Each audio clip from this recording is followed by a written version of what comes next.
It's cold. Why are you out here? Why isn't everybody out here? White people are going to be hurt more than black people. Right now, I am in downtown Miami at a protest against the President of the United States, but I'm a little confused because I don't know if I should be going against Donald Trump or Elon Musk.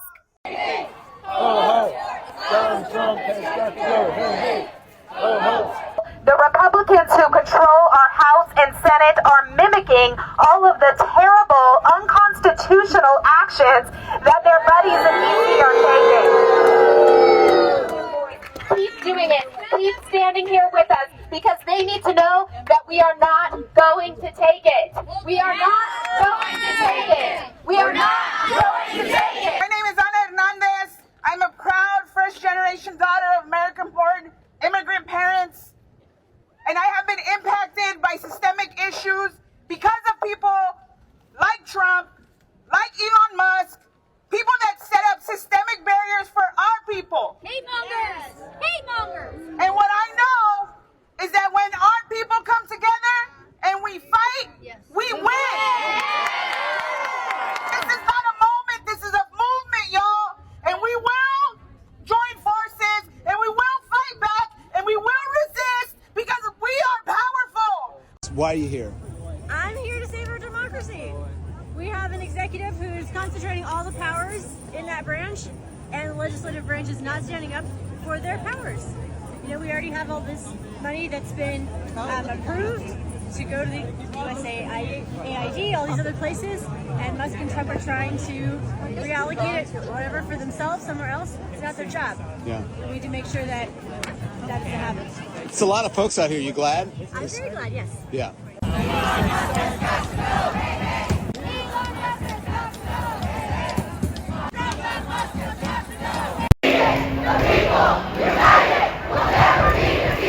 I think the person who currently occupies the White House has no business being there and is making a chaotic mess of our country. It's just ridiculous that these things are going unchecked. Hey, hey, ho, ho. Elon Musk has got to go. Got to go. Hey, hey, ho, ho.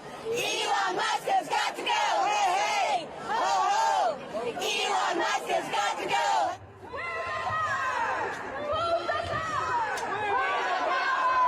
The American Revolution started here.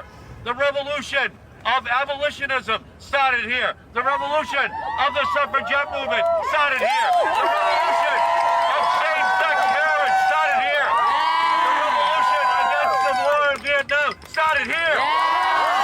The revolution against Donald Trump and Elon Musk, it starts here. It's cold. Why are you out here? Why isn't everybody out here? Because the government has capitulated. The government has capitulated to a few billionaires. Is what it's done. The country's being raped. Where we're giving away all of our power just, voluntarily is what's happening. And it's really scary times for most of the country and the world. What do you want from Congress or Senate? I want the Congress to stand up. I want them to look at the Constitution, do what they've been elected to do, be independent, have an independent voice, and represent the people, not just bow down to an individual. And certainly protect people from raping and pillaging our information, our privacy, our rights. There are no more than we're giving away our protections, not just for you and me, but for everybody else that we know. Obviously, your ire is with what's happening with Donald Trump and Elon Musk, but how do you feel about the Democrats? What do you think they should be doing? Well, I mean, my ire is there's a lot of ire. What should the Democrats be doing? Being stronger, bringing guns to the right fight, and not knives, and not quibbling amongst themselves. But you know what? I get it. I'm a Democrat, so I fucking get it. There's a lot of constituencies, so it's really difficult. However, now is a crisis, and we need to really act, be very, very vocal, not mince words, and be very, very present. Don't mince words. Don't be so polite. Don't be so holy. What are you bowing down to? What sort of propriety are you trying to pretend? Like the government is still really speak your fucking mind and do it loudly.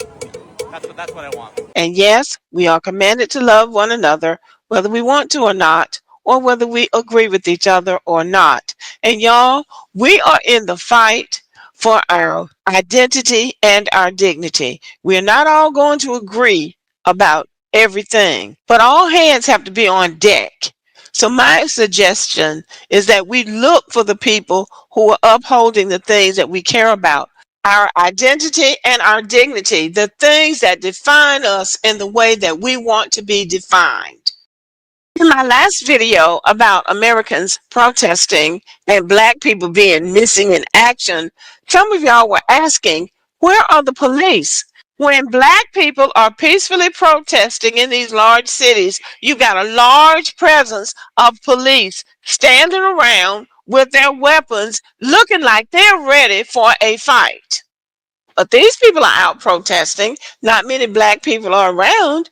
And y'all were saying that you didn't see any police. So I am so glad she made this point because I didn't realize this. I did realize, as you saw in the protest video I made, that there were no Black faces. At least, I mean, yes, I saw one or two in the crowd, but in mass or in any representation of Black people, as you were scanning the crowds of the videos and things, you did not see them. I did not notice that there were no police present. And it is very interesting that, you know, when you think about the George Floyd protests or really any protest of the past where there has been a significant number of Black people present, you do see police there in mass. where was the police? Why wasn't the police around this big crowd? These are pretty massive crowds of protesters, but somehow they're not getting the same attention. So today, I think it's today, President's Day, they're going to do 50 protests in 50 states. Oh, they're all out there now protesting. But, you know, to me, all of this is just like performative. It's just performative because now you've got all this energy. Where was all this energy on November the 5th? I was laughing at that because that is true.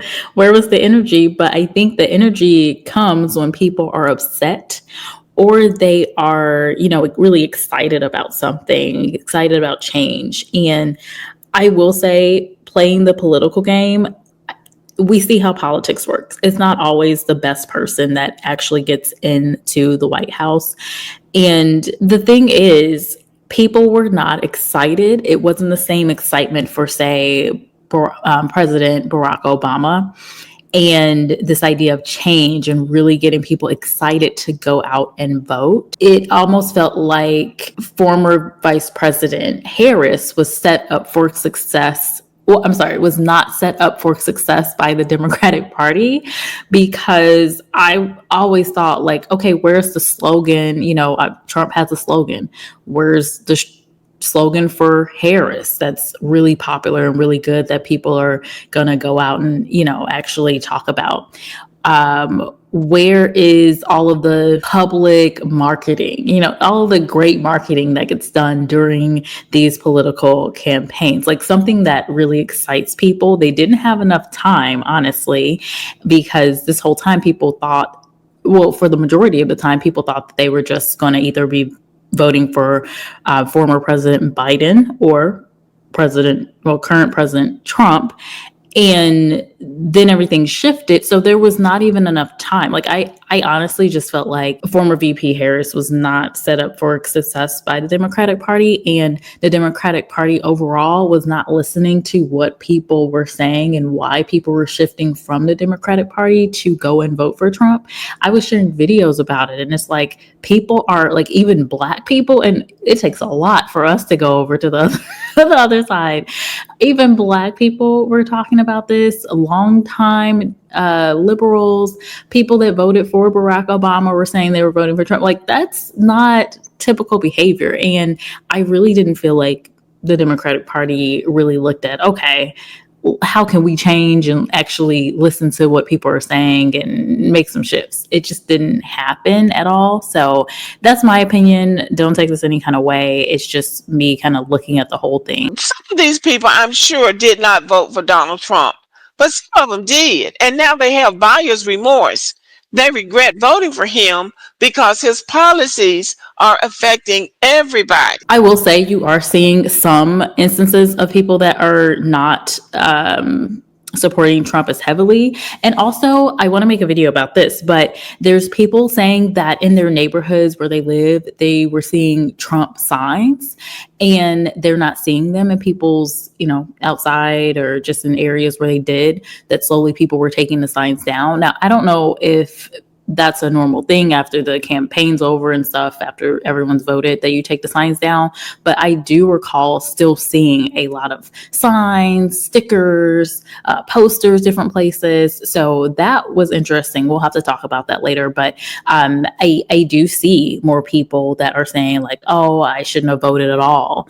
I should have just, stood this one out and not voted for current President Trump. So you're seeing some of that, but then you're also seeing people double down and say, hey, this is exactly what I wanted. I'm not impacted. Too bad for y'all. That kind of energy that you've seen in past videos. Now, I'm going to say something that I've said before. The Democrats failed Democratic voters because they didn't listen to anything that people were saying. They didn't see that Donald Trump was running away with this immigration issue, talking about mass deportations. They didn't say anything about mass deportations. Now that is true, and that does affect everyone, no matter what side of the fence you're on. But yeah, there really wasn't a lot of answers. But I listen. I think that was tricky because with politics, I just felt like with some of the questions that were asked, it was going to back former VP Harris into a corner, and then she would say something that people didn't like, and then it was going to get, then she would lose more support. So I kind of get why, but that's a good call out. Donald Trump was saying, we're going to do away with this transgender. It's going to be male and female, the end. Democrats don't touch any issue that people are really concerned about, except maybe a niche group here and a niche group there. So bringing up the gender thing, I remember the video about Tasha K and how she came out and said she ended up voting for Trump. And she's a Black woman, a very popular content creator, and now comedian. Like, she has shows and everything. That's great for her. But she mentioned the transgender issue for her that was a big reason why, and what they were doing to children. And that was interesting. Like, that seemed to be her sole issue. And so I did wonder, okay, well, maybe if there was some type of medium, like some type of middle ground that was found, maybe, the Democratic Party would have gotten more people aligned to them. I don't know, but that's an interesting point that Lady Boule is making. But the main body of the Democratic voters, Black people, for instance, they weren't listening to anything we said, just throwing a woman at Black people, Kamala, and she said she was half Black. I'm okay with that. But the problem is she was just a bad candidate. Okay, the whole Black or mixed or whatever, I keep going back and forth with the Black community. Like, one person, they're cool with being, biracial, mixed race, and they're Black.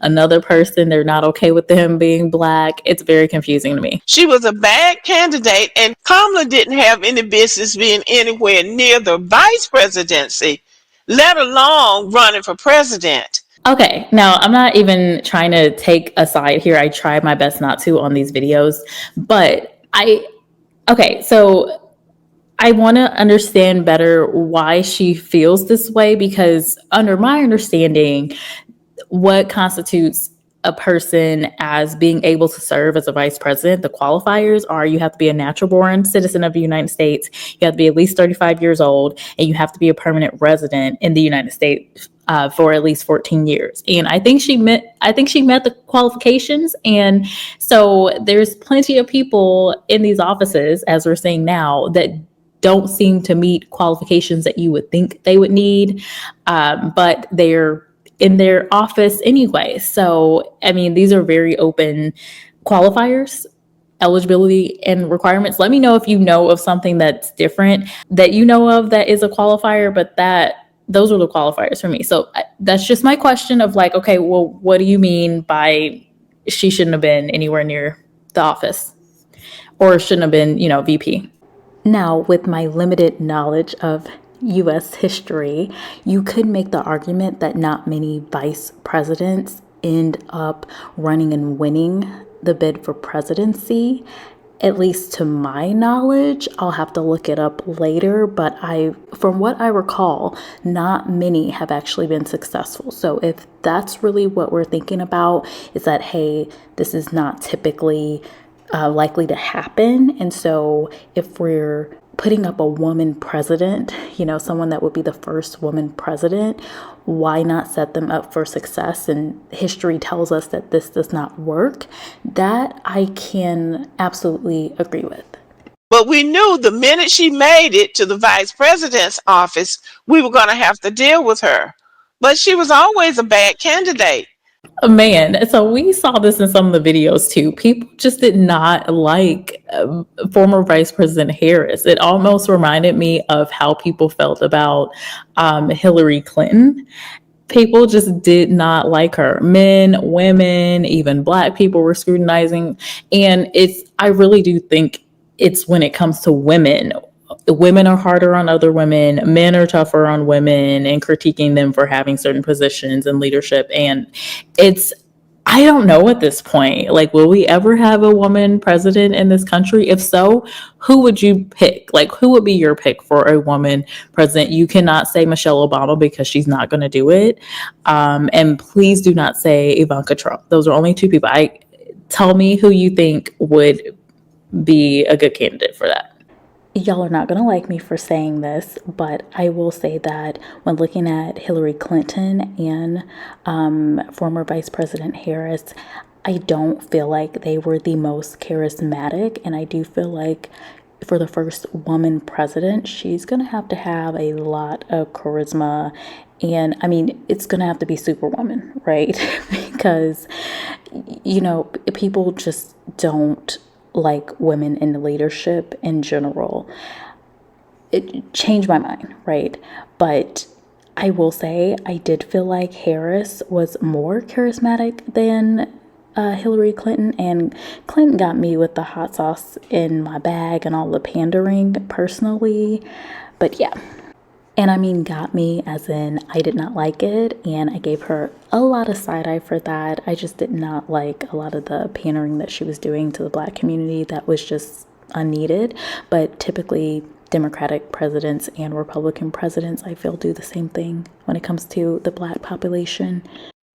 Now, I voted for her over Donald Trump because it's just so unpredictable what he would do. So I didn't want him to be the president. I really didn't, even though I agree with some of his policies. Now, what does that mean? That means that I wish the Democratic Party had listened to the voters and put something on their platform that the voters could respond to. Now, all of these white people that voted for Donald Trump realize that they are losing. They are going to be on the losing end of some of his policies. And white people are going to be hurt more than Black people because there are more white people in America than Black people.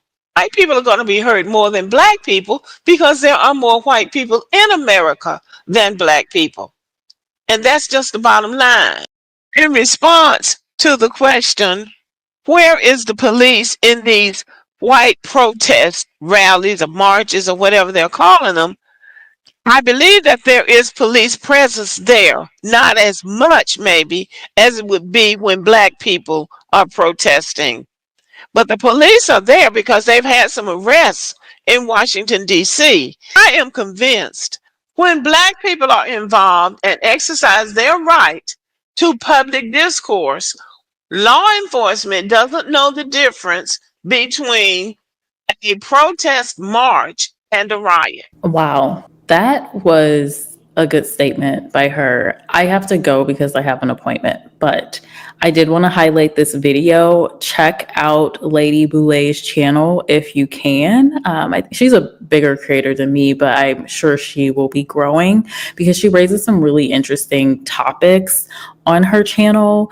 And I just really like listening to her. I like her voice. And I don't agree with everything that she says, but even though I don't agree with people, I still will subscribe to them and listen to what they're saying. A lot of what she says, though, I think it's very relevant. So I would encourage you to check out her channel. I'm going to close it out here. Let me know what you think about all of this. And I will say I do agree. I would imagine there had to be some police present, but you just didn't see them highlighted in the videos, which when it comes to the protests with more Black people, you easily see in the police and videos. And she did pose a good question, like, you know, the police understanding a protest versus a riot. Don't get me wrong, there was activity that was going down during certain protests, but a lot of times those weren't the protesters. Those were people coming to the protests in order to try to get away with committing crimes and things. They weren't people that were actually protesting. So anyway, I'm going to close it here. Thank you for listening. I will talk to y'all or I will see y'all in another live stream or video soon.